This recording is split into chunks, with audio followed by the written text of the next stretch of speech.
we came out, and while we were driving out, they had all the silverware and bedding that they had in this car, and this Model T doesn't have much room in it, and they were turning the road made a little turn, and there was a bridge over a little creek. And he didn't hit it. It was kind of dusk, or he couldn't see very well, and he turned a corner, and half the car ran off the bridge, and it tipped over into the creek. And there they were scurrying around to get their stuff, and I was only 8 months old. I was just about floating down the river. They grabbed me and the silverware and a couple pillows, and some people came along, and about 5 of them just took the car. They weren't very heavy, and just righted it and got it ready to go and loaded all the stuff back in, and they kept going toward Tucson. And Nana, she didn't know what to think when she got to Tucson. It was 100 and some degrees, and it was about, that year probably the population of Tucson was probably 25,000 people, and the population at the university was 800 students. What is it now? It's now 34,000. Hey, go ahead. I'm not gonna say anything. Well, you're supposed to ask some questions. Daddy. Well, why don't we start out with this picture? Sit over there. Can you zoom on in there? Yep. Okay. Oh, that's good there. This is kind of where it all started. Born in 1924, and this is when Pappy came out in 1925 to take the coaching job at the University of Arizona from Louisville, Kentucky.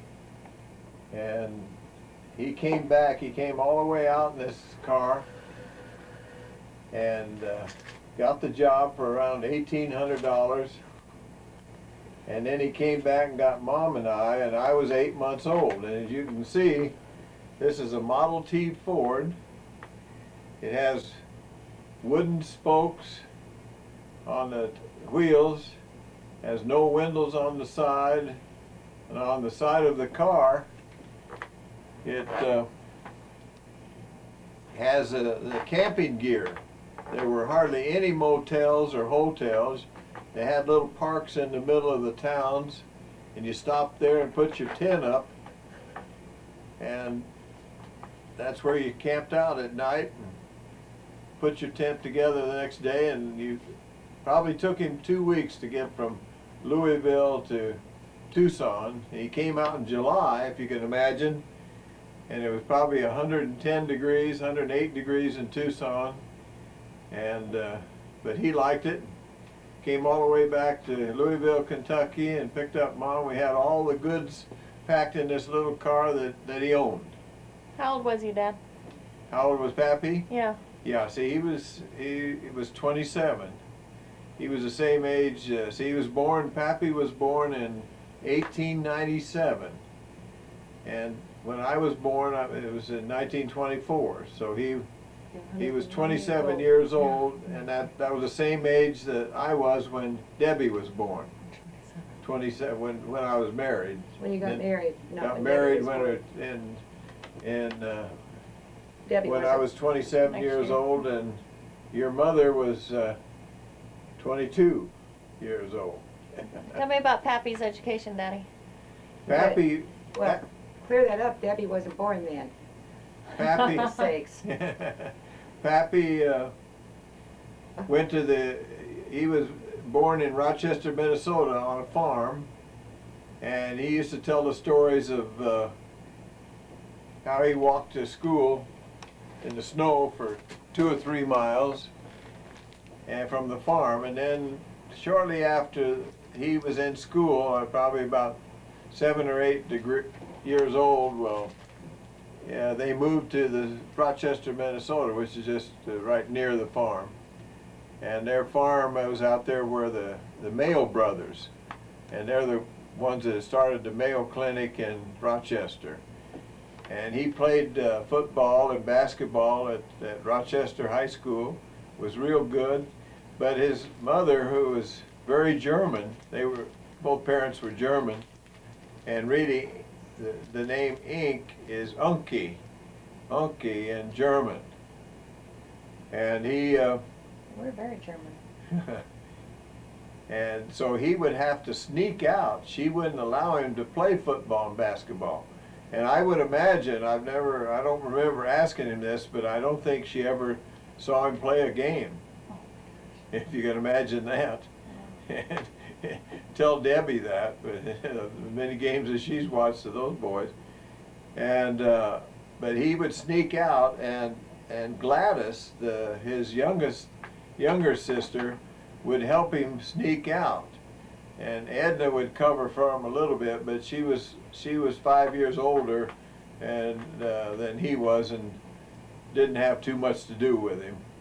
And after that, he got whatever the scholarship was in those days, in 1918 and 1919 and 20, he went to the University of Minnesota. But he tried to join the Army in World War I, but he was colorblind.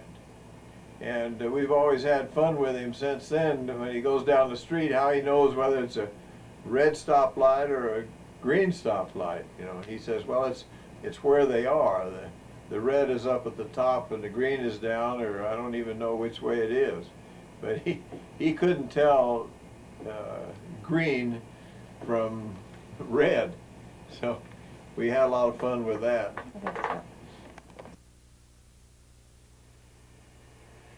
There's a picture of Pappy.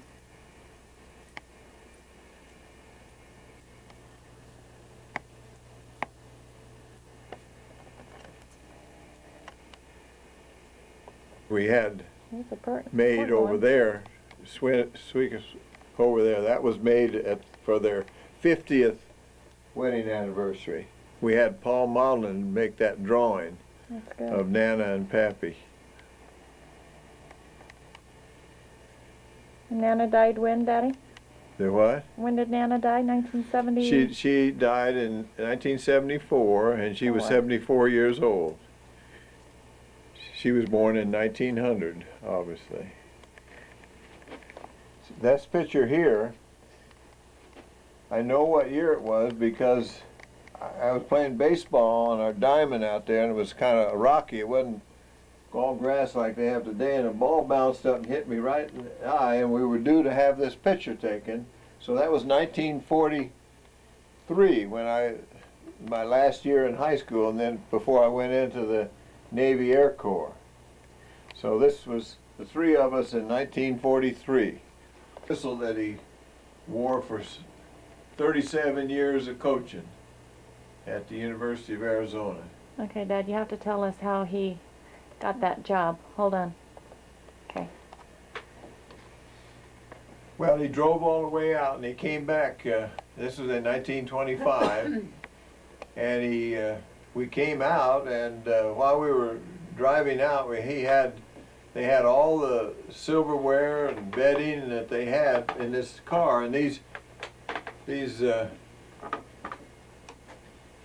Model T doesn't have much room in it, and they were turning the road made a little turn, and there was a bridge over a little creek. And he didn't hit it. It was kind of dusk, or he couldn't see very well, and he turned a corner, and half the car ran off the bridge, and it tipped over into the creek. And there they were scurrying around to get their stuff, and I was only 8 months old. I was just about floating down the river. They grabbed me and the silverware and a couple pillows, and some people came along, and about 5 of them just took the car. They weren't very heavy, and just righted it and got it ready to go and loaded all the stuff back in, and they kept going toward Tucson.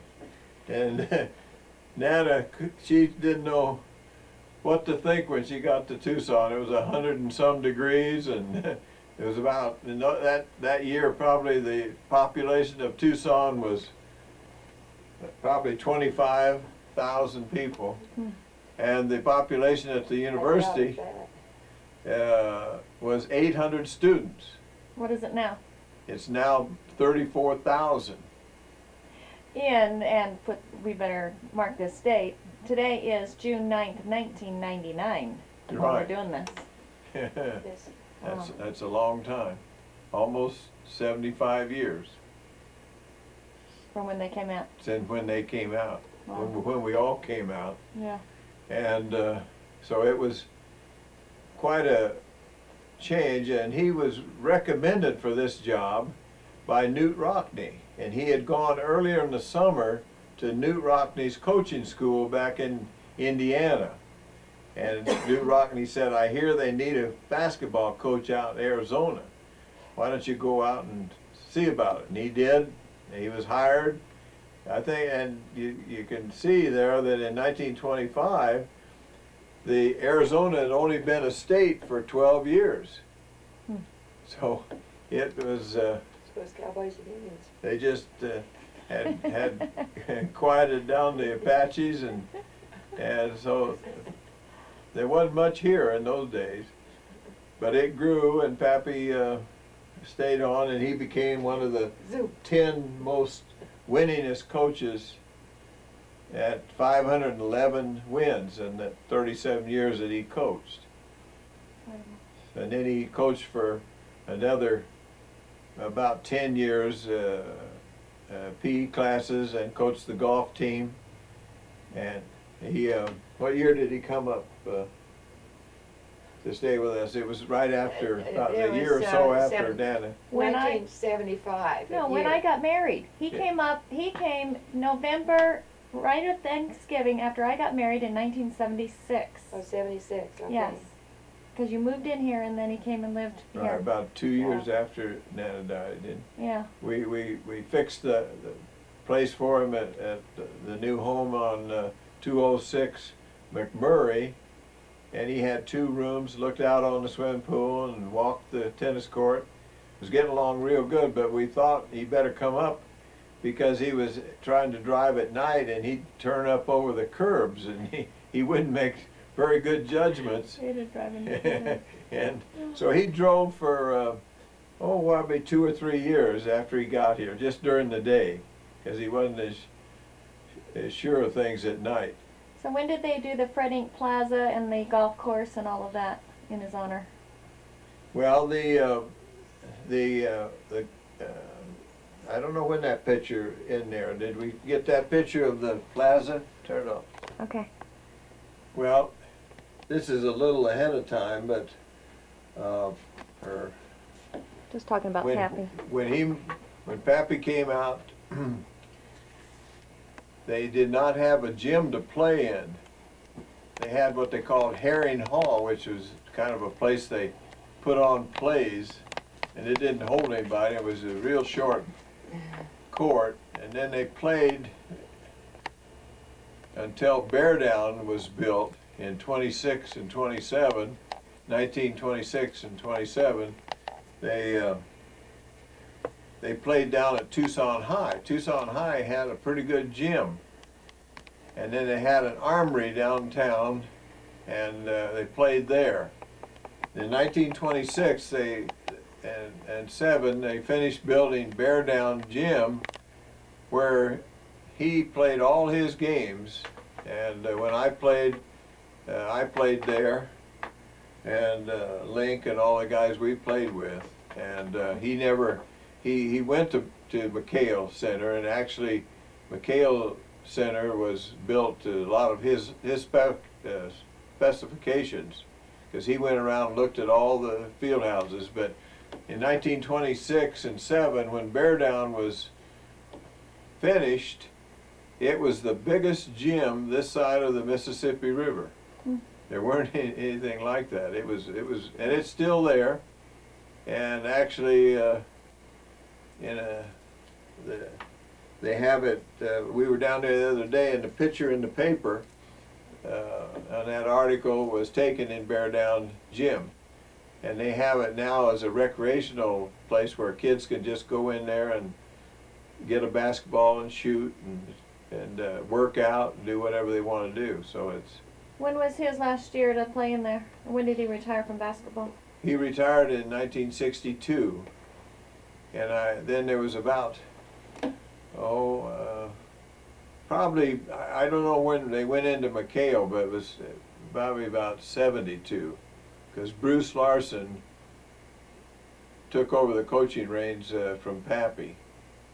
And then there was a fellow by the name of Fred Stolden for a little while, and then the last one been Lute Olson, has been to date. But this picture right outside of McHale was built, and that was really a fine addition to the university. But a lot of people thought that the gym should be named after Pappy, and that didn't come to pass. We tried, and the best thing we could do was get what they call the Fred A. Enke Plaza. His middle name was August, well, after an uncle that lived across the street in Rochester. And Pappy was interesting. He was a civil engineer, and he was building roads out west of Minnesota, and they built the road, and then there wasn't any job, so he took a job as assistant coach at South Dakota State University before he went to Louisville. So he was always, in the summer a lot of times he'd work for construction outfits, building roads and building bridges and railroads and the mines, and he was only hired for 9 months, as not the full time. So they had this real nice plaza, and this picture shows all of us together down there, and it was about the same time. And what year was this? I don't remember now. I can't remember I forget when that was. We went down there. But the golf course was, the city golf course was named after Pappy because he was on the Greens Committee for a number of years. Ever since he was in Tucson, I think he was on the Greens Committee, which was just, they didn't get paid, they just made some decisions on the golf course what to do. And when he started on the Greens Committee, there wasn't one tree on that municipal course out there on Broadway and Alvernon. And now there's trees and grass and everything else. It was a complete skin course, all desert. So he used to play a lot, and then they named this golf course out by Davis Monthan after him. It's a real tough course. Just they don't do anything with the rough. They just leave it the way it was. So if you go out there, you probably lose your ball or you get bit by a rattlesnake. So anyway, we were all down here for this, and I can't remember. I remember Gridley fainting. Remember that? At his funeral. Huh? At his funeral? No, it was out there. It was at the dedication. Yeah, at the dedication of this. Oh, we did. I do remember that. Yeah, and so we were late in getting it done because it was kind of we were outside by this area here. They made it a real nice area. That big rock. They fixed seating places right outside of McHale, and a lot of people use that area for before the games, to have their parties and everything before the football games, tailgating. They get their blankets out and they're right there in the Enke Plaza. And you better not try to take their place away from them either. They got a particular square feet there, and they all bring all their sandwiches and Cokes and stuff and have a big party before the football games. Okay. I'm on, huh? You're on. Okay. Well, Pappy and Nana got us out to Tucson, and What year you were born? we lived just real close to the campus, just 1 block away, right by the Theta house and the Pi-Phi house. And the house is not there anymore, and Pappy used to walk across there, and then I went to school down at what they called University Heights, I think it's still there on Park Avenue. And then we moved on the First Street up there, which is just a block off of the campus. And I went to there till the 6th grade, and then Pappy bought a house out on 3rd Street, which is just east of the university now, about 6 blocks really. And so I went 1/2 a semester to Sam Hughes, which is a school right on 3rd Street, East 3rd Street. And I was the only child. So we had this little house, which is a cute little house, hardwood floors, had a little basement. You girls all remember the basement, all the little things that were down there. Sewing machine. Huh? Sewing machine. Sewing machine. And they used to play down there. It was cool. We had a furnace. At first we had to shovel coal into it, and then Pappy had it converted to a gas. And we used gas to heat the house. Didn't he make beer one time? Yeah, down there across from the Theta and the Kappa house, the house on the corner. I was had to be about in the 4th or 5th grade, but it was before we went out on 3rd Street, because I was in the 6th grade when we moved there. And a lot of the team, his team guys, they'd all to babysit me, because they knew he had some of this home brew that he made in the back part of the house, you know. And then sometimes he wouldn't get the mixture just right, and he'd start blowing up the bottles, you know, blowing the cap off and fizzing all over the place. Some of these guys, they were all about, you know, they were in their late teens or early 20s, and I was about in the 5th grade, 6th grade. And they played basketball for him. Yeah, they played basketball. They would volunteer to babysit. As soon as Dad and Pappy would leave, well, we'd get in their old car, and they'd go out and find their girlfriend. We'd go out on a date. We'd go down and have a hamburger. And one time we went through the subways Kids aren't so different. going down into town, and these guys said, well, let's go back the wrong way. Of course, there wasn't much traffic in those days, so they went the wrong way. There was 2 ways to go inside the tunnel, and they would go the wrong way just to dare hope that no other car was coming the other way.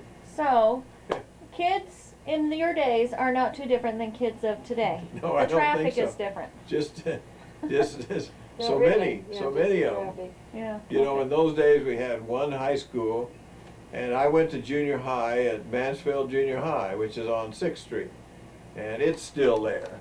But we had our field there, and they had junior highs. They had elementary 1 through 6, and then they had a junior high system there at that time, 7, 8, and 9, and then the high school was only three years. And I was in a what they called a midterm. In other words, they would allow you to start in the middle of the year if you turned 6, but they would, you know, now they don't. They make you wait, just start at the first of the year. So I didn't want to go to high school as a mid-year person, because it's bad for sports. So in junior high, I was president of the student body in this junior high, and so I stayed back one half a semester, so I'd go, but I didn't take any classes. I don't know whether my folks knew that or not, but I wasn't even in school.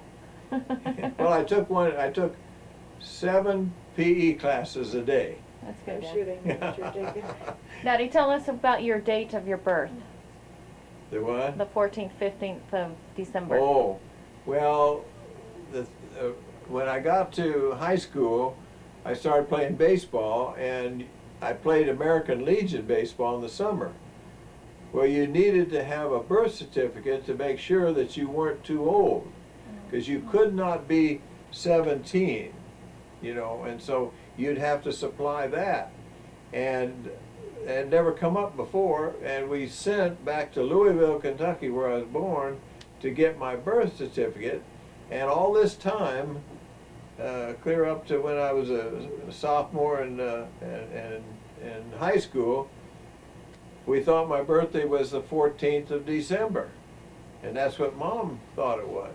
It is. She said she knew what it was. Yes, she's right. But when the birth certificate came back from Louisville, it said the 15th of December, 1924.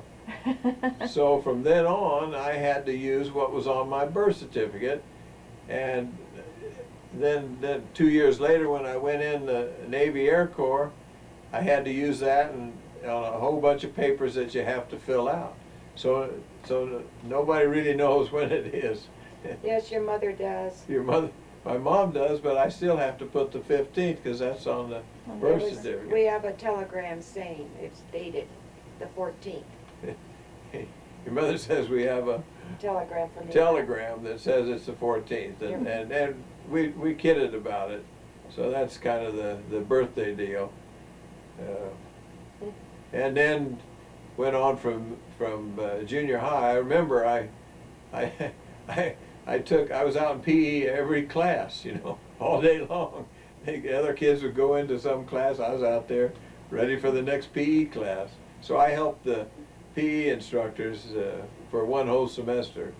And I really don't know whether, you know, Mom never did come, and I played baseball that semester too, and they never, They come watch you? hardly, I can't remember them ever coming and watching. People just didn't. Yeah, and Pop was real busy with his teams and his classes, and Nana didn't have a car, so. and Nana, you know, she didn't have a car, so she couldn't come down. It was quite a ways Good drive. from 3rd Street clear down to, see, it's real close to the football stadium, where the football stadium is. It's just across the street, Yeah. Mansfield. So they really didn't, they watched maybe a Legion game or something when I got to high school. So then I went to Tucson High and was there 3 years and came in as a sophomore. They had just 3 years, sophomore, junior, and senior. And it was the only high school other than amphitheater in Tucson. Of course, Tucson was growing all this time, and we had a good high school, had a lot of fun in high school, made a lot of good friends. Okay, back on. Okay, we're in high school. Got out of junior high. Had a lot of good friends there. We just so I played 3 years of every sport. I made the varsity team in basketball all 3 years. In football, I was on the squad that got beat up real bad, and I played end on the football team the first time, and we played for Roland T. Gridley, and Roland is 95 now, still alive, in a rest home. We visit him quite frequently, and so he was a coach for 3 years. I played sort of quarterback. We had a single wing formation, and we had 3 pretty good years in football. The final year, 1943, we won the state championship in football and basketball and baseball. Oh. And our baseball team, and of course, as you know, in 41 got into December the 7th, 1941, we got into a war with Japan and Germany and everything. So everything switched to joining a service. A lot of the guys joined early. They told them they were older than they really were. Got into the Marines Before high school graduation. before high school graduation, You graduated in 43? 1943, and then I was all signed up with the Navy Air Corps. Link Richmond, my best friend, and I, and so we finished school, graduated, and you could stay out of the service as long as you went to high school. Pictures of the service. And Hold those up. so that year, it was kind of a different type of thing. We had about 100, I think we had 500 in our graduating class, and they there was about, I think, over 170 that did not return from the war, got killed. How many graduated from your class? About 500. And 170 didn't return. And so everybody just dispersed. There was 6 out of the 9 on our championship baseball team didn't come back. And they were in the Marines, they were in the paratroopers, they were in this and that. Everybody went to something. It was a big war effort. There'll never be another one like that. Just a different type of war than they know today. So Daddy, that's you in high school with the basketball shot? yeah, shooting out with the trees. Had some photographer. All those were high school pictures. So you played baseball, basketball, and football in high school? Right. All the years. This is a Should use that big picture I have in the bedroom, Denise. This is the high school team that Yeah. we won the state with in '43. 2 or 3 of those have passed away. Who did you beat in the championship to win that? To win Oh, I the can't state? remember. It's in the scrapbooks. Yeah. Yeah, scrapbooks cover real good because Nana really Everything. kept all the scrapbooks. Real good. Okay. Talking about high school, that we had a lot of, we won the championship when I was a junior, we won the championship when I was a senior, so we had a lot of good friends there, and basketball and football, and although I played all 3 sports, there weren't that many, trying to compare it to now. Of course, they work out the year round and usually only play 1, except in a lot of cases, a lot of the athletes today do play 2 sports. They still, if they're good, but it's hard to because they practice the whole year on 1 sport, and it's hard for somebody that's not doing that to come in and make the team. Although I heard this morning on the radio when I was getting that corn that the guy was griping about the concentration of sports. Too much to winning.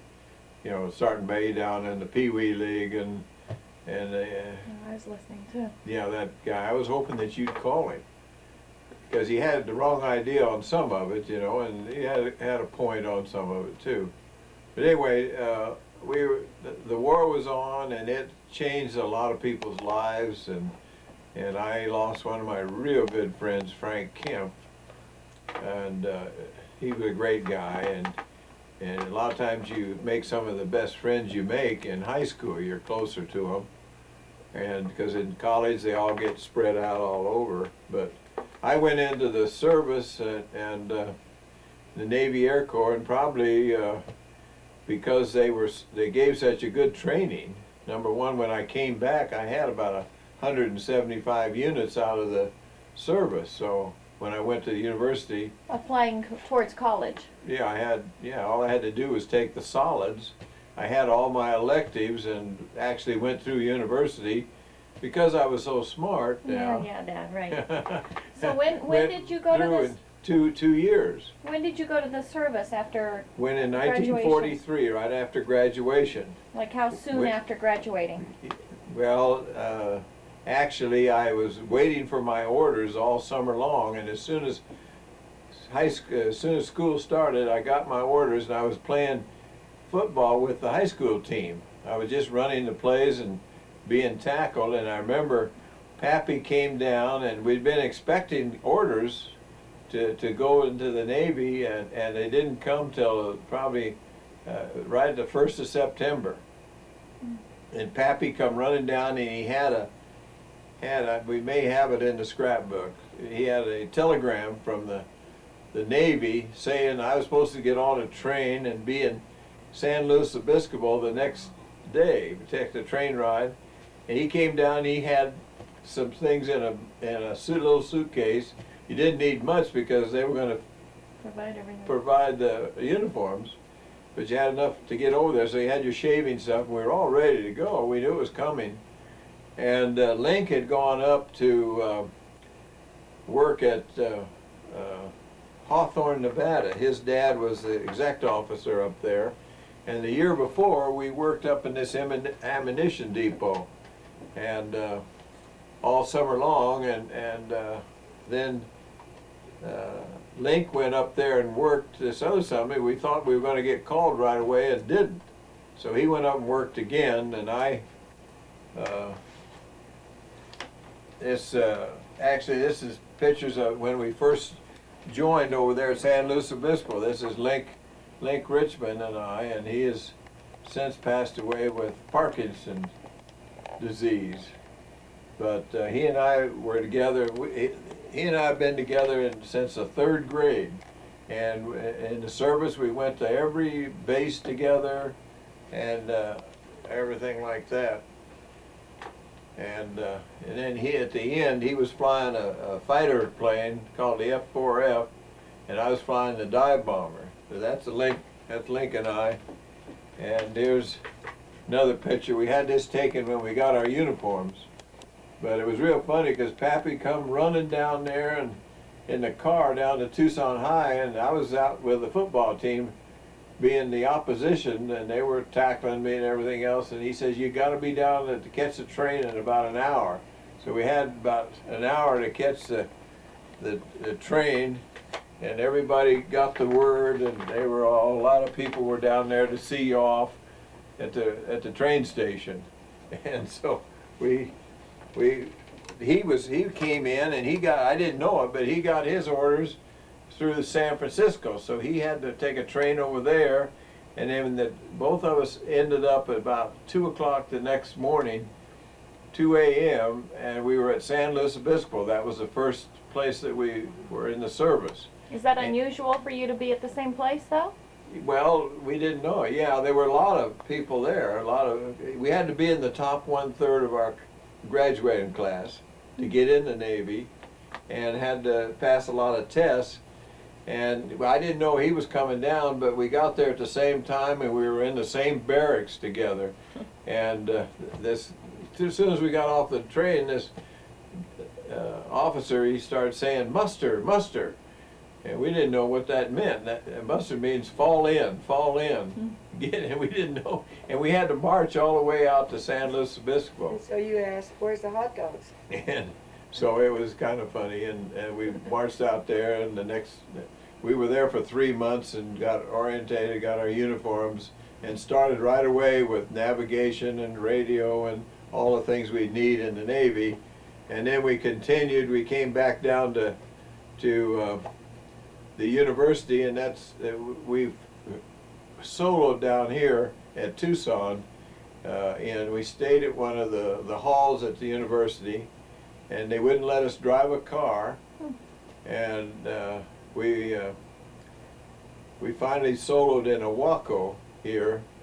And I remember Charlie Ott, he was our trainer later on when we came back to the university, but he was giving us swimming, and we used to have this swimming pool down at the university. It had a great big 12-foot wall, and all the guys, you always went nude. You always went swimming in nude, and Charlie Ott made us swim. He was handling the Navy personnel coming through there, and he made us go swimming in the dead of winter, nude, and they didn't heat the pool. Couldn't have any facilities to heat the pool, and he had a big fur coat on. He'd be walking up and say, "Get in there," and we kidded him later on. He was a little bit older than we are, not too much older.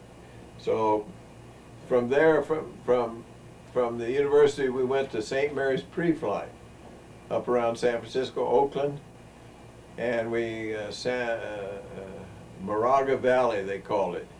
And there we participated 4.5 hours each day.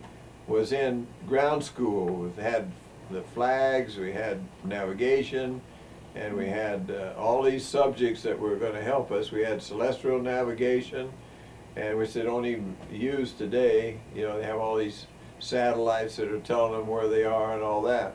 But then we had 4.5 hours of PE, and it was really great. We had football teams, we learned wrestling, we had some of the best instructors, played basketball. And the people that didn't know how to swim couldn't pass a certain test. They have a test where they made you jump off of a platform about 30 foot high with all your clothes on, and you had to stay afloat while you took your clothes off and shoes and everything else. Like life-saving. And yeah, like a life-saving deal, and then make out of your pants, you know, you could blow them and make them like water wings to hold you up, but you had to be a pretty good swimmer. Now, until you passed that, they wouldn't let you off the base.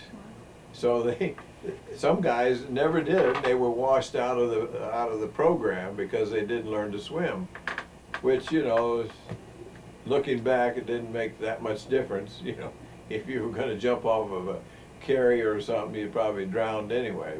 But anyway, it was really neat. We had an interesting thing at that.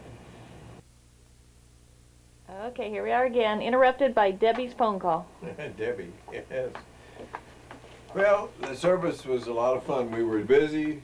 They were all good athletes. We up at St. Mary's with 4.5 hours of ground school and 4.5 hours of physical education.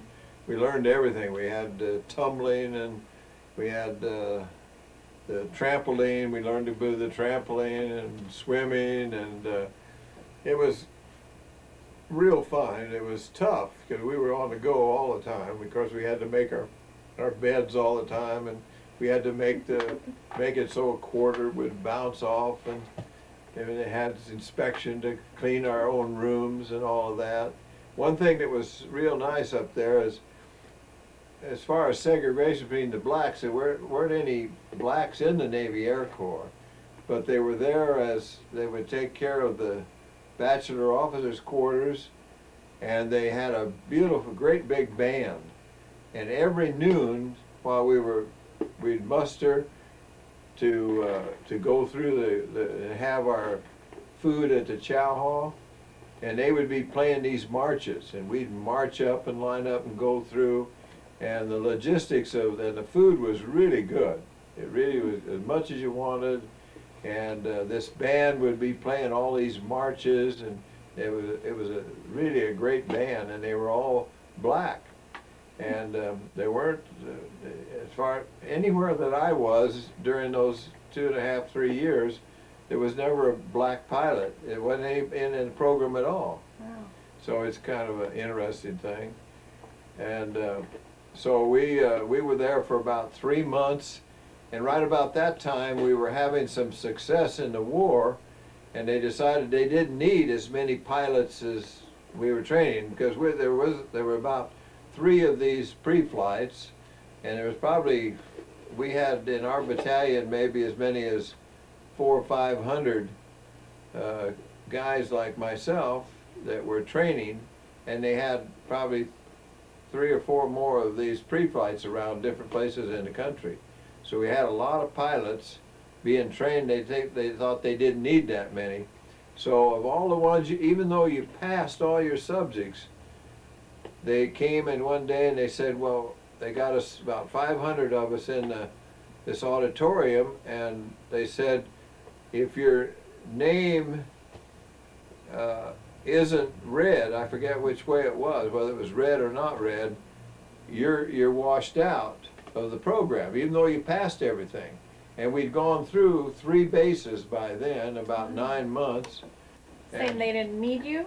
They didn't need as many pilots because we were winning the war. And so lucky or not, you never know what would have happened, but I was, my name wasn't listed there, so I was able to continue the program. So about 250 of that 500 had to do something else. They could get out of the service and be subject to the draft, or they could go to what they called a 90-day wonder school and get a commission as an ensign. Wow. Or they could go out with a fleet as a Navy personnel. So it was 4 or 5 things they could do, but they were washed out of the Navy flight program. And it's kind of a funny thing that one of my good friends is a football player and who played down at the university, and he got washed out there, but he went and became an ensign at this 90-day wonder, and then about 3 months the Japanese started doing this kamikaze thing and were knocking our fleet, sinking all the big ships. So they decided to bring these guys back in. And he came back in and went through the program about 3 or 4 months behind me, but he was an officer, he wasn't a cadet, and cadet was kind of a low thing. But as an officer, he lived at the BOQ, he had his bed made, he ate real good, and nobody would give him a down when he was flying. But anyway, after St. Mary's, I came home for about a week, and I hitchhiked all the way from San Francisco to Tucson, if you can imagine, in my uniform. Don't tell the kids that, Dad. So I came and down here, and then took the train. I can't remember how I got to Norman, Oklahoma, but that's where we had primary, and we flew Stearman's there, and we had a lot of fun. We flew 3 or 4 hours, 5 hours a day, and there were all these planes coming in, and the kind they used to dust the farm with. And so we really learned to fly there. And then we had a real good football team there called the Norman Navy Zoomers. And there's a picture out in the guest house of that football team. How long were you there? I was there about 4 or 5 months, as I remember. And we won all these games. We were undefeated and got a lot of, in the scrapbook, there's a lot of clippings about that. Yeah. And so after that, we played basketball there too, and I remember I got my orders to go to Pensacola, Florida, which was multi-engine. In other words, you flew planes that had more than one engine. And they were going to be the transportation and things like that.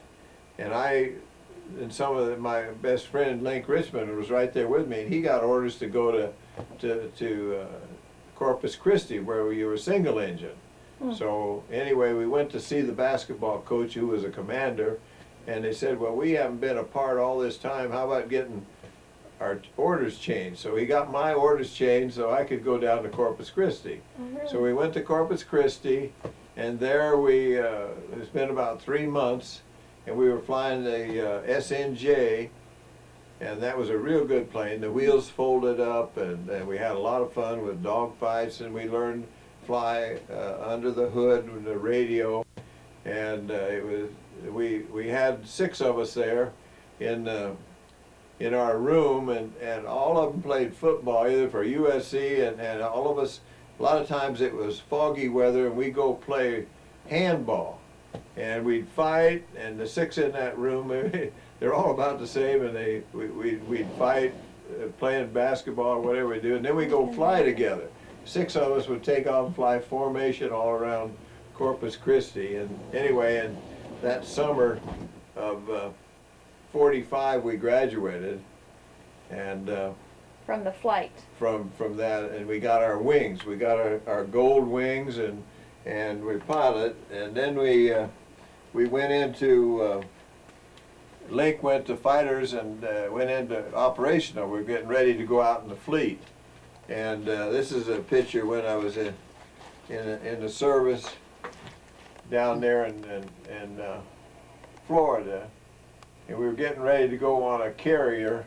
And this is the plane we flew. You see the wings fold up so they could get more on the carrier. The wings would come down, and we flew that about 3 hours a day down in DeLand, Florida. And then in 45, I forget the exact time, but then they dropped the 2 atomic bombs, and about a week apart, and we had to make up our mind whether we were going to stay in the Navy for 4 more years. And one of our good friends was going to come back and play basketball with us, and Frankie Downs, and he lost a whole bunch of money, like $700 playing poker, so he decided to stay rather than come back and play basketball with us. So he shipped over and stayed with the Navy, and he was going to make that as his life, you know, spend 20 years or something, and he got killed over in an operational accident over in the Mediterranean on one of the carriers. And he never did come back, and he says, well, when you get back to the university, I have a girlfriend. He came from Miami, Globe, Miami, Oh, and he played up there, and we played against him in high school. Miami, Arizona. Miami, Arizona. And he said, well, look up my girlfriend, and so I did. And she'd gone on to school while he was in the service, so they were in the same class up there, but she was graduating from the university. Hmm. So I remember Mary Lou Estes was her name, and so he eventually married her, and they had children, and then he got killed. Hmm. And we've seen her several times. I don't know when the last time. Was she at that reunion? I don't know her. Oh yeah, you've met her. Very Okay. nice. Okay. Okay. We missed this picture. We couldn't see it very well. Did you get the other one? Yeah, I got the other one pretty well. Just it has to But we tilt. had a lot of fun. We were young and we were losing quite a few. Okay. You can see I had my wings, and that was a big deal to get your Navy gold wings.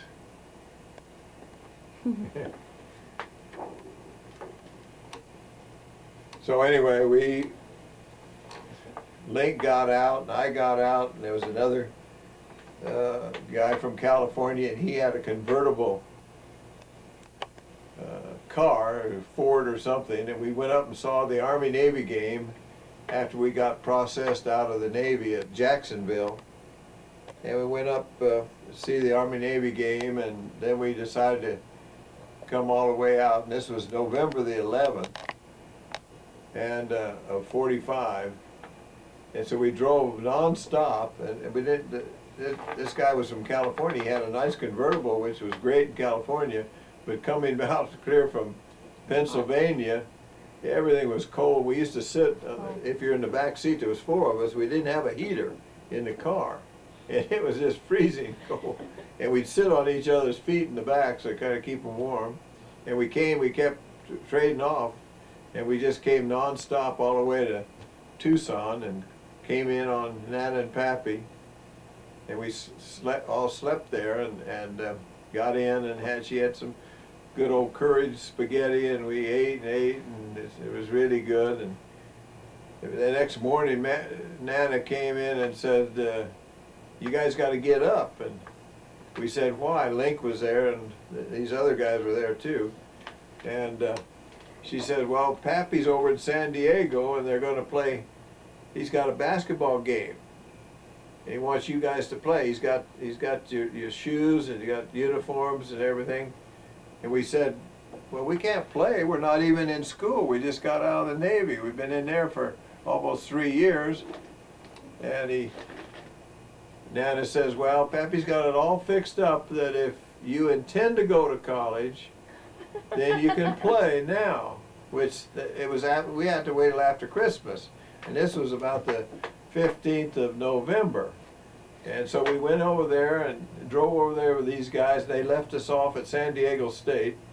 And I can't remember how we got hitched up with the guys that were there, but the guys that were playing had played a couple games for Pappy, but they were guys that, 1 or 2 of them came back early, but a couple of them were 4F, physical problems, or they weren't in the service. And he had these guys ready to start, but another guy, Marvin Brodkin, came in. He just got out of the Air Force, and he was flying B-24s or something, and he came down. Another guy, Tim Ballantyne, just got out of the tanks, and he came, and Link was there. The 5 of us met out there and shook hands, and we'd never played together. Never played, and 2 of them we really didn't know because they were older, but used to play for Pappy before the war, and they came back. And the 5 guys that were going to start, they were on the bench. I bet they loved you. Yeah. And so it was quite a deal. And that was the year we went on. We had a real good team, and we won 20 and lost 3, and got invited to the National Invitational Tournament, which at that time was the big tournament in Madison Square Garden. So I remember when we got back, and we were registered by then. It was after Christmas, and we were taking classes under the GI Bill of Rights. And the GI Bill said that if you were in the service, then the government would pay your tuition to any school in the United States and provide $75 a month we got, and all the utensils, the books and pencils and all that stuff. I used to get extra notebooks with paper in them and pencils and sell them to the girls. So they were in the, you know, there weren't hardly any boys in school. Did things like that? Yeah. There's about it had risen to about 6,000 people after the war, 4 to 6,000, and they were all girls. And all of a sudden, all these boys come back, you know, from everywhere. And the GI Bill was one of the greatest things because it allowed people to go anywhere in the United States and go to school. They didn't have to stay back down on the farm or. So it's not that way anymore. Well, yeah, it's better now. Better now. Better now. They get, like the other day I saw that they were advertising that for 4 years, if you sign up for 4 years, worth about $40,000 in education money. So it's probably maybe better. Yeah. But it was a start. We got $75 and our tuition or whatever, if it was a tuition school. Of course, tuition wasn't as much as it is now. So we were going back and to play, and in those days there wasn't much in airlines at all, although it was just starting because there was so much guys that knew how to fly the big bombers, and like we could fly, and it was just starting. But the airlines, but we still took the train all the way back to New York, playing Madison Square Garden. It took us 5 days on the train. You'd have those sleepers they'd fix up, and you'd sleep at night in the train, keep going. And we got to one place and found out who we played in the National Invitational Tournament, and they were a real good bunch they'd gotten together the same way we did. They all came back. We knew about them before the war, and then they all came back, and we almost turned around and just come on home because we were afraid to play those guys. But we kept going, went to New York, and had quite a lot of fun back there. And it was the first of several years that we got invited back to New York for that invitational tournament. So did you win, or? We got beat. But we didn't think anybody could beat us 18 points, but they did. Oh. And so we had a lot of fun doing that. And it was the first time that we'd ever played with a glass backboard. And you could see the people just right through that, you know, they'd be waving their arms and like they do now. And this one guy, he got so nervous, he threw the ball completely over the backboard. And so he didn't know, we didn't do bad. I played forward then, and Link played forward. He made 21 points and I made 18 points, so we didn't do too bad. The rest of them didn't come through. And I think Mo Udall was on that team, and kind of ironical that Mo had died of Parkinson, and so did my good friend Link Richmond. So, and so coming back to school there, see, Mo was on the team, and as that article indicates, he used to give us our haircuts for 2 bits. He got his room and board by sweeping out the infirmary, the little hospital that's on the campus, and he lived down in the basement. You go down there and he'd give you a real good haircut for 2 bits. And I was hoping that he'd become president so I could say, well, I got my haircuts for 2 bits from the president of the United States. So we were real good friends. And he eventually, after going to school there, we had all these electives, so we just had to take, you know, the solids that we needed, and got through pretty fast. And in '46, I was about 13th in total offense in football, and then in '47, I didn't even start the first 4 games. And this guy that was ahead of me at left halfback, he got caught drinking or something. Most of the guys had spent 3 or 4 years in the service. They were older than, and so Mike Castillo kicked him off the team. And so I didn't even play but maybe half of those games at first. Then I ended up winning the national total offensive record for the whole United States. I made more yards passing and running than any other body had ever made before.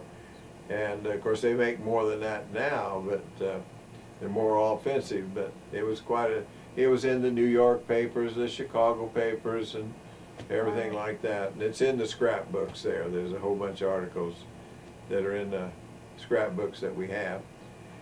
So did you have 3 years playing football for U of A? just 2 years. 2 years. I played 3 years of baseball and 3 years of basketball. And I was all border conference in basketball. That was a conference we were in then, like the Pac-10 now. And then from the border conference, they went to the WAC conference, and then from the WAC, they went into the Pacific Coast. But we had a lot of good football games. One football game with St. Mary's, we got in a big fight at the end, and to stop the fight, the band started playing the Star Spangled Banner. Everybody's supposed to whip to, you know. Because it was so bad. And another one, they turned out the lights. But anyway, these are some of the guys who are in the service. This is down at Daytona Beach, near where we were training. And Who are they? Do you know? yeah, one of them's it's this is Kleba, and got to be real good friends, and still to talk to him. I got a letter over there I need to answer from him, and he was near Detroit when I played for professional football, and this guy is Malarkey is his name, and he lives up in Nevada, and I've corresponded with him a little bit. This is Daytona Beach right there, and we flew all around there. This is my college picture, the year that I won the national total offensive record. So were you always quarterback, Dad? Well, when I did this thing, we played what the quarterback now, you think of him as up underneath the center, but the tailback on a single wing is his back, and they would center you the ball, and then you kicked it or passed it or ran. You did everything on the team. So I played more minutes in college than anybody else did there. And while I've got this over here, this is the a blow up of my trading card when I was playing pro ball with the Baltimore Colts. You get that pretty good? Yeah. Let me get that other picture. Okay. Yeah, this is a picture at when I was with Philadelphia or Baltimore. I forget which. It was in '52, probably 1952. That's the year I got married. Hey. That's the year you bought me. 1952. Bought you. On sale. I don't know. What does that say on the back of that thing? Yeah, you're on camera. Oh, wait. Go again. Now we have Mom and Dad. Yeah, good. You got us both in there? Yep. All right.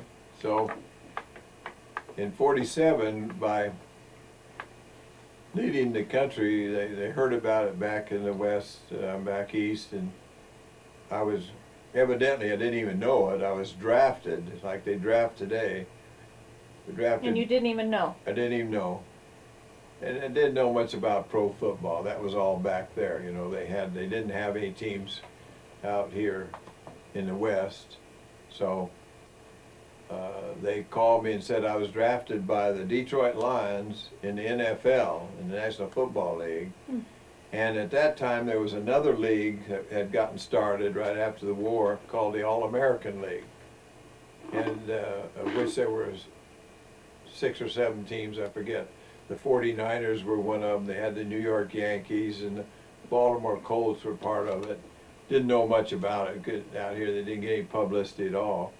But I was drafted by the New York Yankees in the All-American League, and it was owned by Del Webb, the builder up in Phoenix. And he owned, at that time, he owned the New York Yankees baseball team and the New York Yankees football team. And so I was drafted by the Lions, and a fellow by the name of Bob Winslow came out and said, well, we want to sign you, give you $9,000 or $10,000, and I went down, and Del Webb came to town, and he was up in a hotel room at the Pioneer Hotel, and he called up and said, "Would you come down? I want to talk to you and get you to play for the New York Yankee football team." And he hardly gave me the time of day, but I told him, well, I was just going to make $11,000 or $12,000 with the Lions, and nobody was talking, just me. And anyway, between the two of them, I was able to get them up to about $12,000 plus $1,000 signing bonus. Not quite 5 million like Corey? Not quite.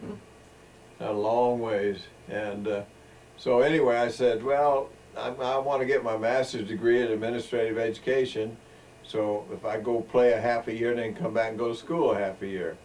I was only going to play 1 year, but I got a no-cut clause that they couldn't cut me, so that at least if they cut me, they had to pay me. And so I'd go back there for 1 year and then come back, finish school, and go become a coach or teach or whatever.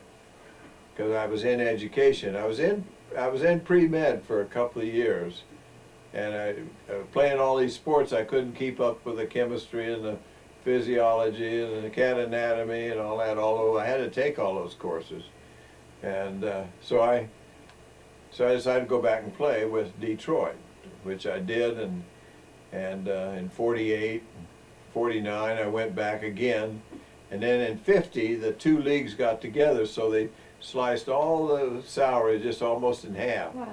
So the next 5 years that I ended up playing 7 years, played for $7,500 for the year. So you could make about half of that if you were teaching school. The school teachers, the guys that went on and coached and taught, they were making about $3,200 or something. For the whole year? For the whole year.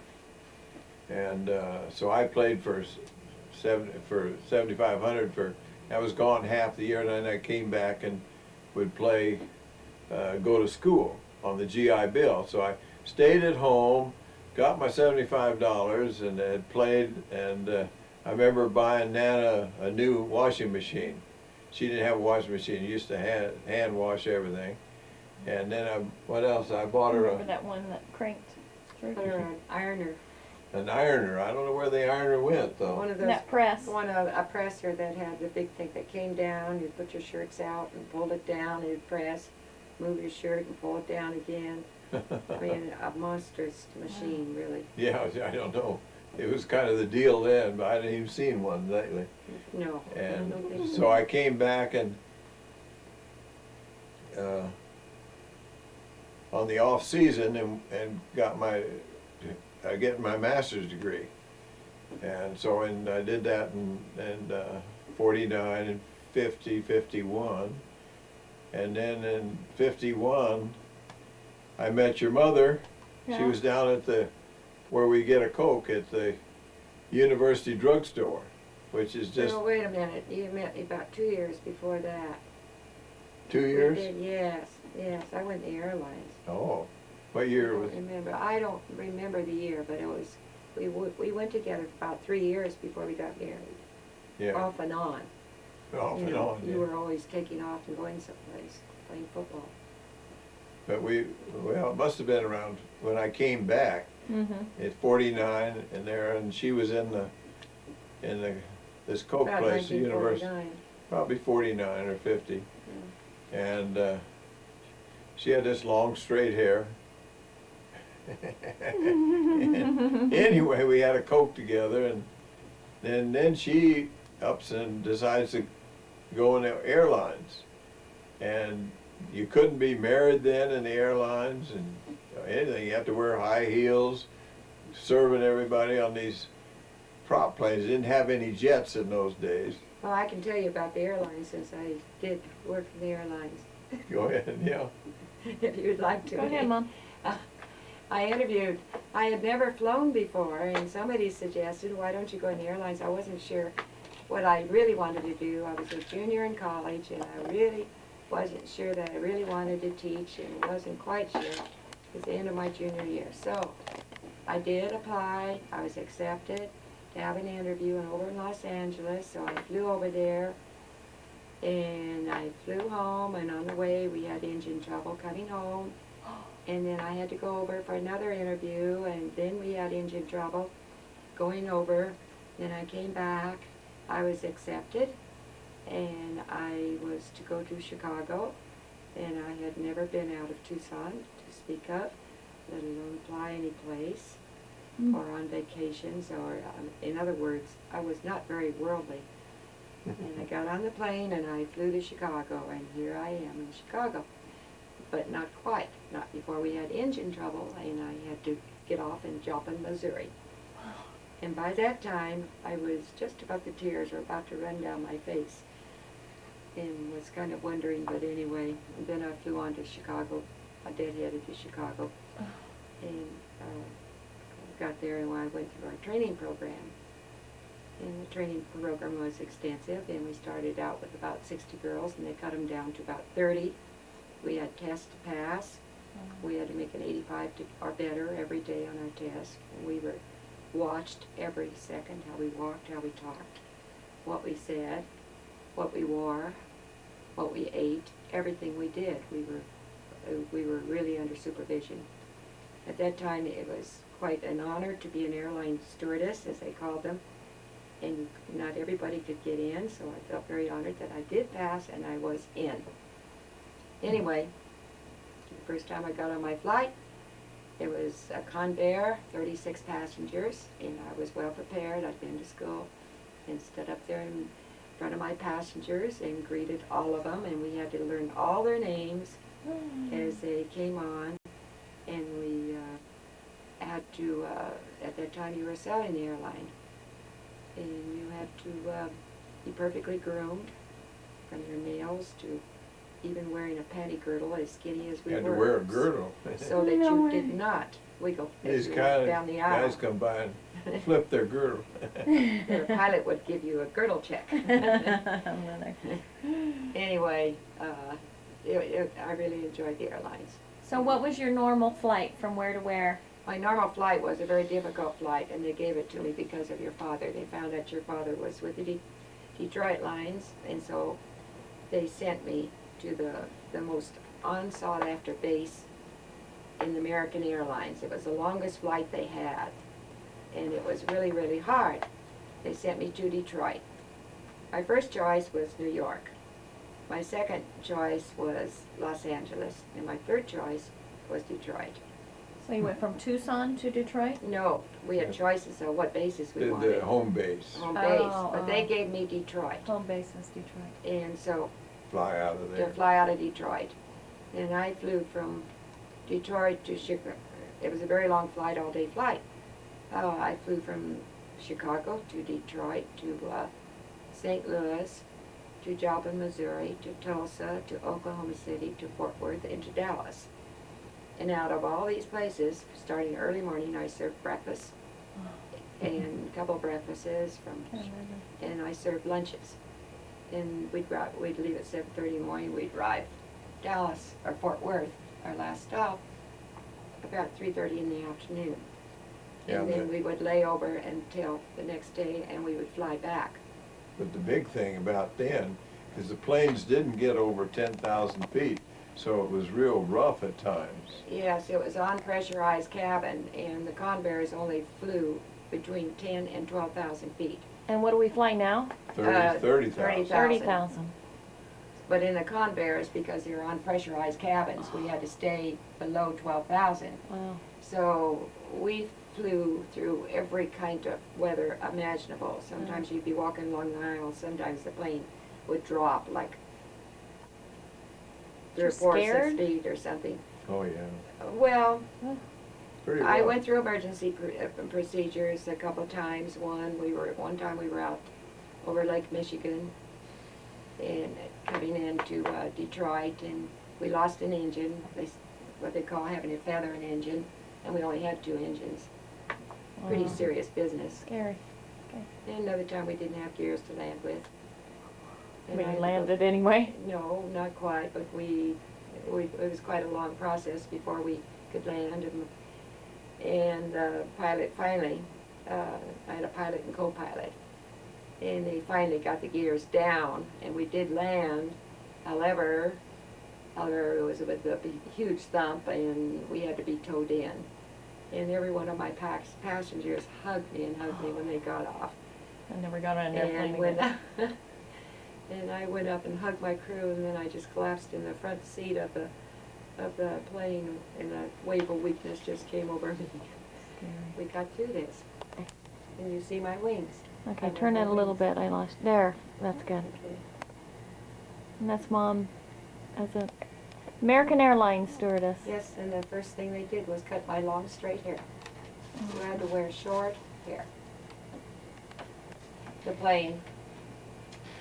They didn't have any of those indoor stairways or anything those days. No. And this is what you wore when you flew?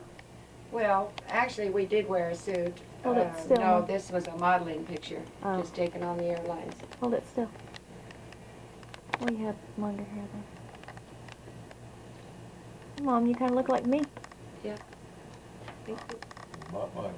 Yeah. Mm-hmm. Okay. This was a picture. I was modeling for the Kitty Cat in college, which is a magazine. And the Wildcat, rather, not the Kitty Cat, the Wildcat. Oh no, I was modeling for Sil Peterson or something. This is your risque one, Mom. Yeah, when I was on the Guess- boat, I was supposed to be going on a cruise, and they were showing the shorts. And, How much did you weigh, Mom? I weighed about 115, 120, right in there, probably about 115. Wow. Okay. There's some pictures I want to get on there about playing football and in the Navy pictures, family pictures. This is the one in 1943, sort of a collage of pictures in high school, college. Is that you when you were a little daddy? Yep. There. Now this is a That's your fighter pilot. 1 year picture or something. Okay, let me just. So we just, Wait, hold it still back.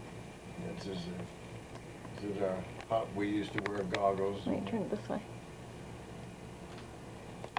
Okay, where is this at U of A playing baseball there, Dad? Yeah. The baseball Too picture. much glare. I can't get it. This was in high school.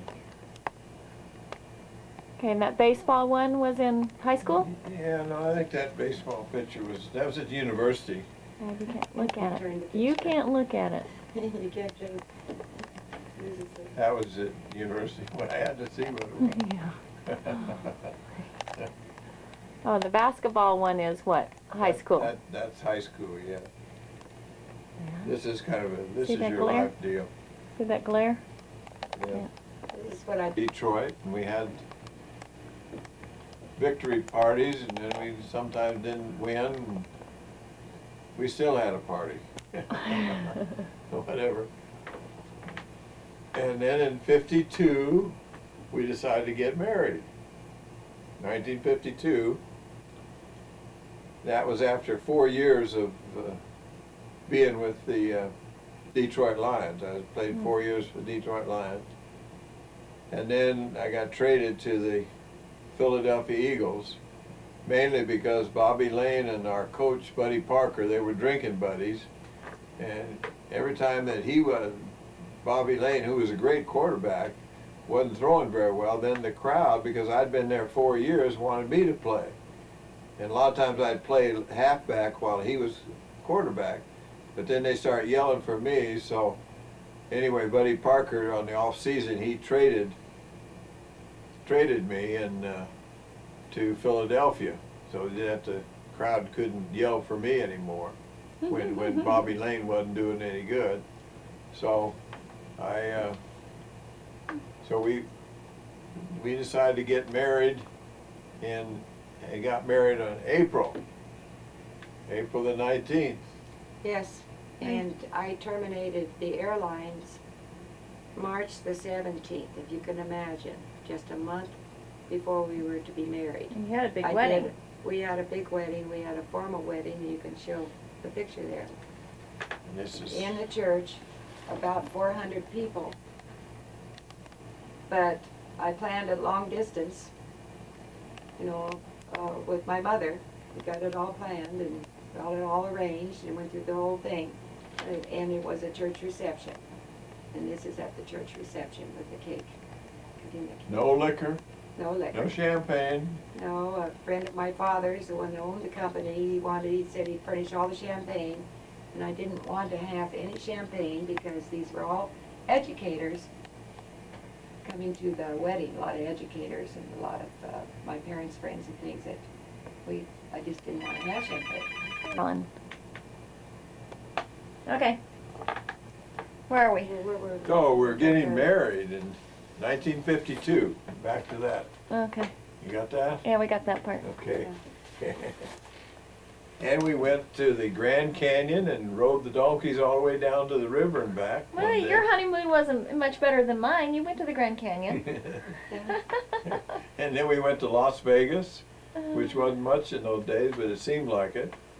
And then we went up to Big Bear, wasn't that Big Bear, the lake? Sure. And then went over on the coast.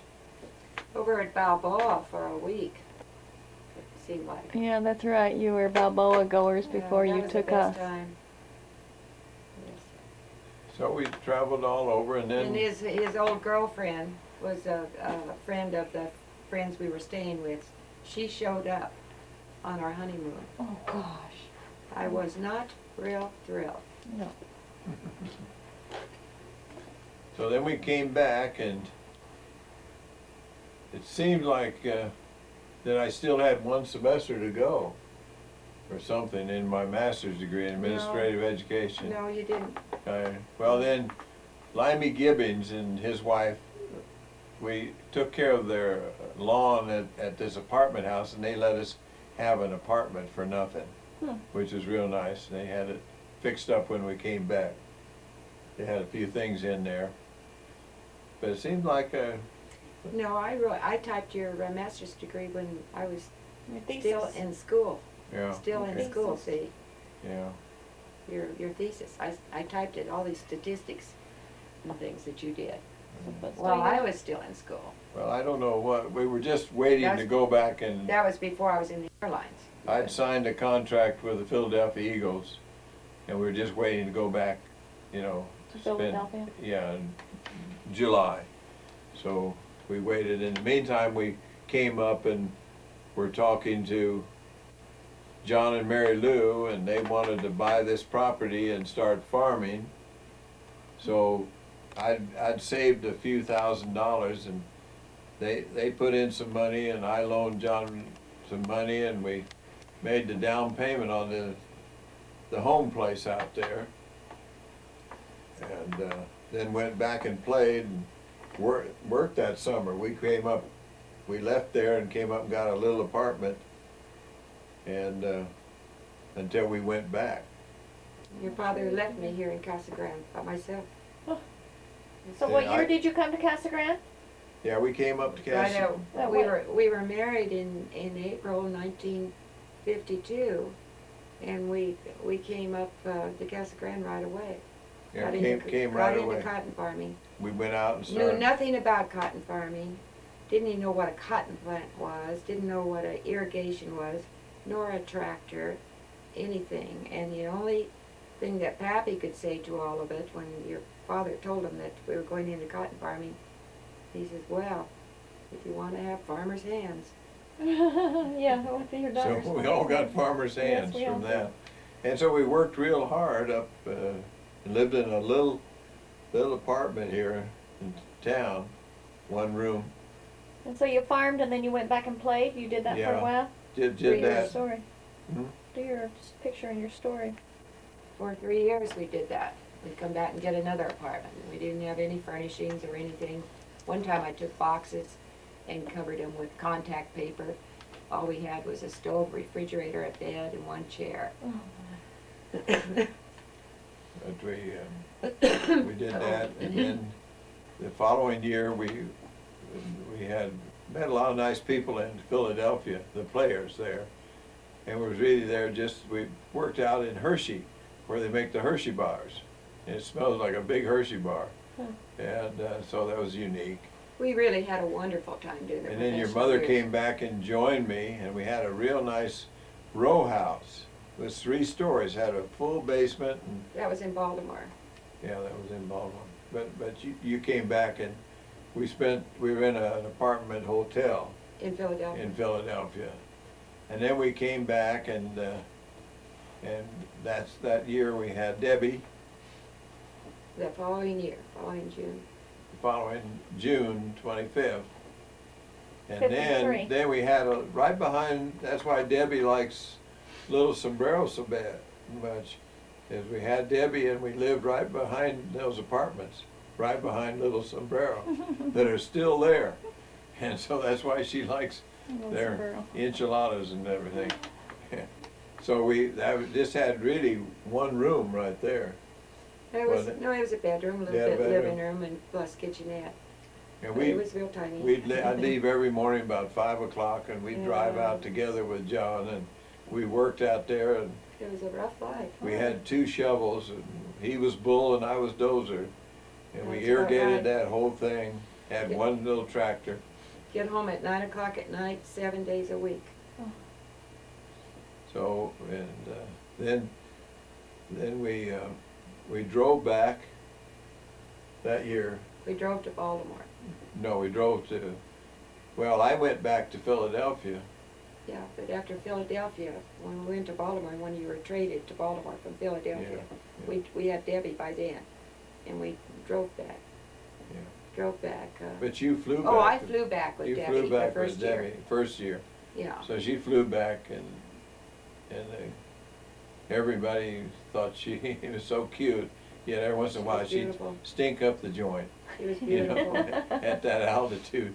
And yeah, I flew back, and then the next pretty year unusual. with Baltimore, we had a real nice place to stay there. Yeah, really beautiful. And that's where Townhouse. she had to come to grips with Debbie to break her from crying all night, you know, said, or wean her off of the bottle. She That's didn't what- cry all night. She Yeah. never did. None of our children cried all night. Well, you had to wean her off of the bottle. Took her off the bottle when she was about 14 months, and it was fine. She was eating very, very well. Give your story about your nose and stuff, Dad.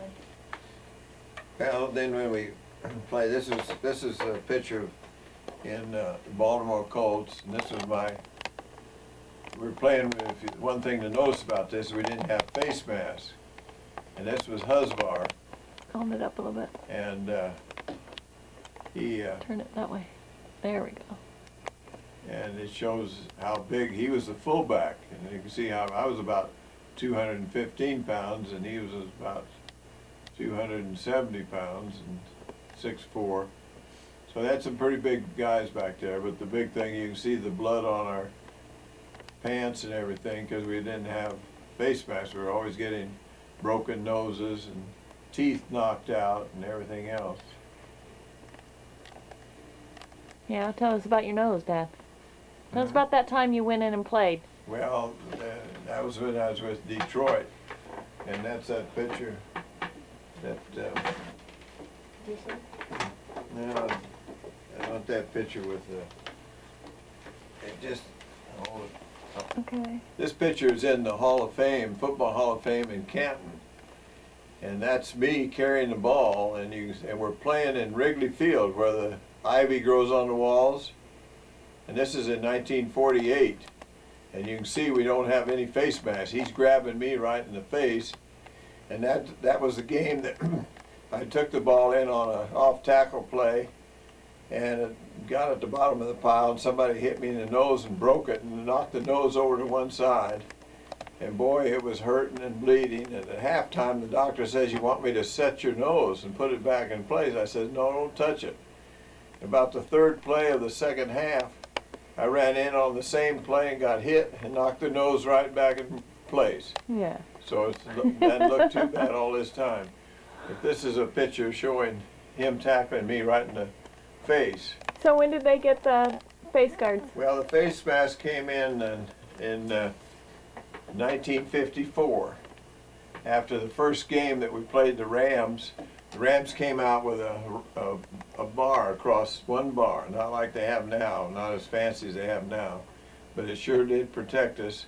And we sent, then when they beat us real bad, because they just stayed back and punched us in the nose, and we couldn't get back at them. And so we sent both sets of helmets to Chicago to have them fitted with face masks. So actually 1954 was the year that face masks came in, and it spread just like a fire because everybody had to have them to protect themselves. And so they've made them bigger and better, and the guys now tackle a lot harder because you don't have to worry about putting your nose and teeth in there and getting them knocked out. So that's kind of the story of the face mask.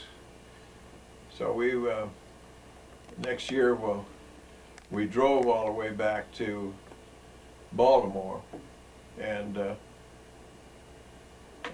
then we played 2 years for Baltimore, and then we came back and drove all the way back and stopping at Aunt Gladys's in Chicago. Centerville. You know. So we came back, and that was the last year. The year before I'd had a real good year up till the time I got my shoulder broken up, a clavicle separation. And so the next year, well, it wasn't throwing as well, and so we made that the last year, plus we were farming full blast out here. Well, that's when you got your clavicle. That's what made the decision. Yeah. Before that, your years had been really good. We had, in Baltimore, the greatest fans in the world, just wonderful fans, and people were wonderful to us, asking us over for dinners all the time, and fixing lobster.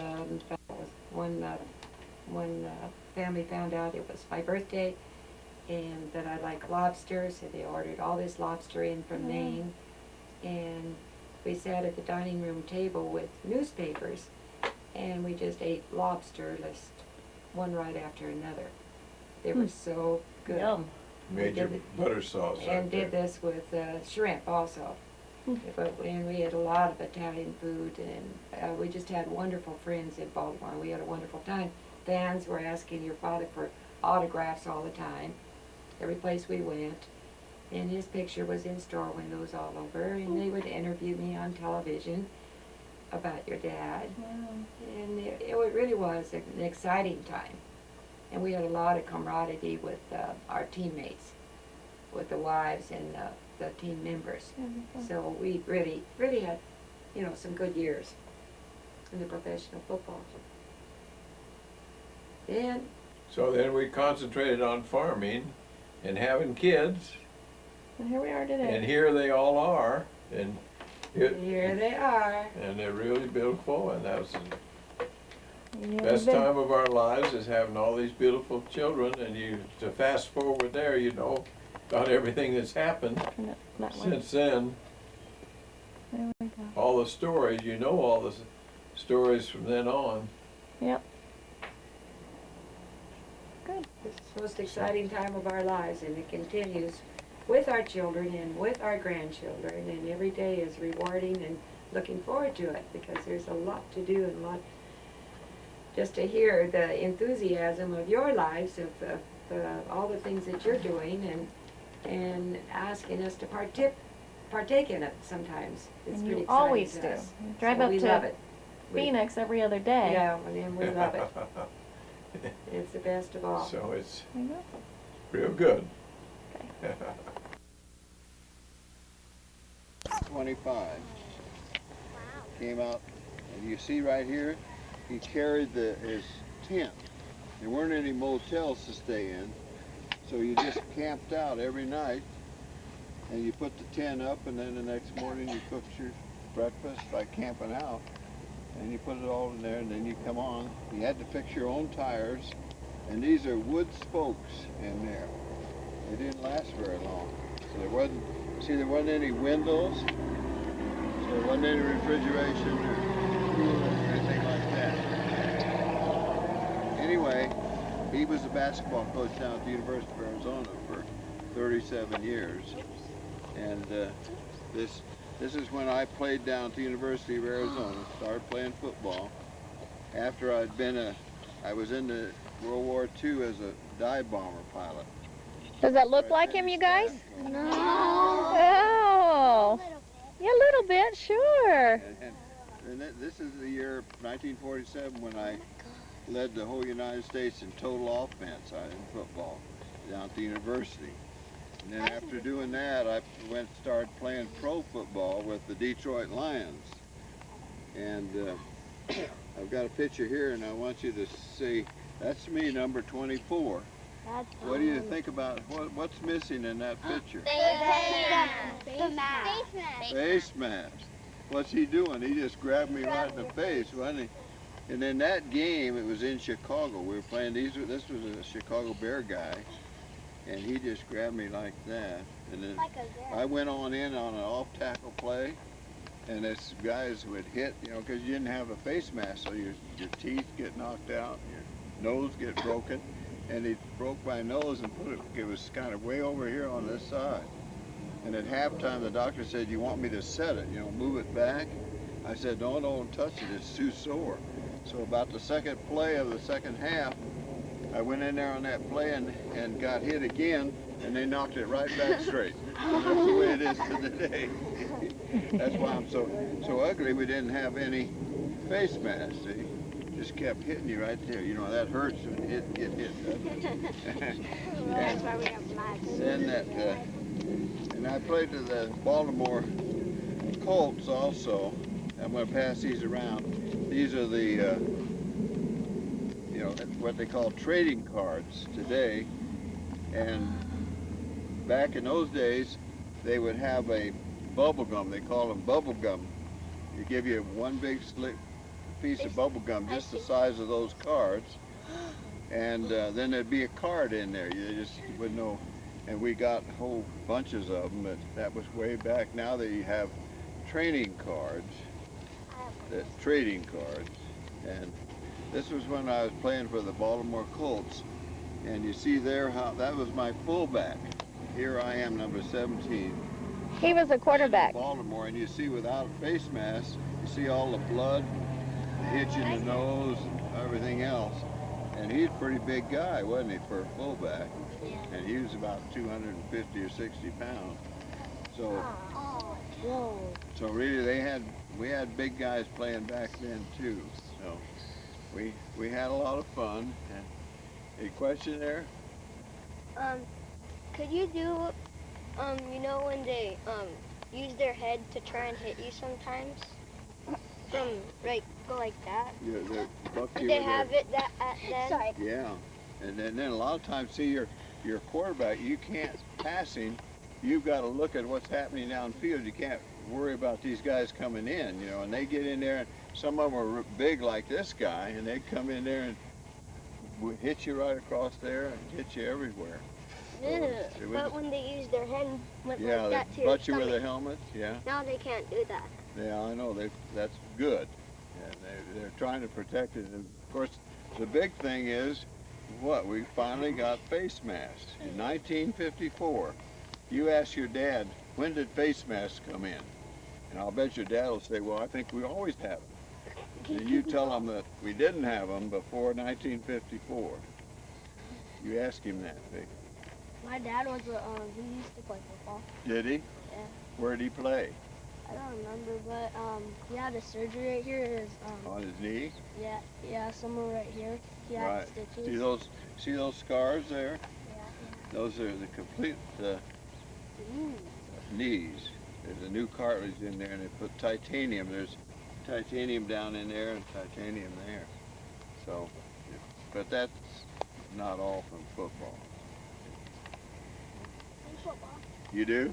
You like going to play? And when you get up in high school?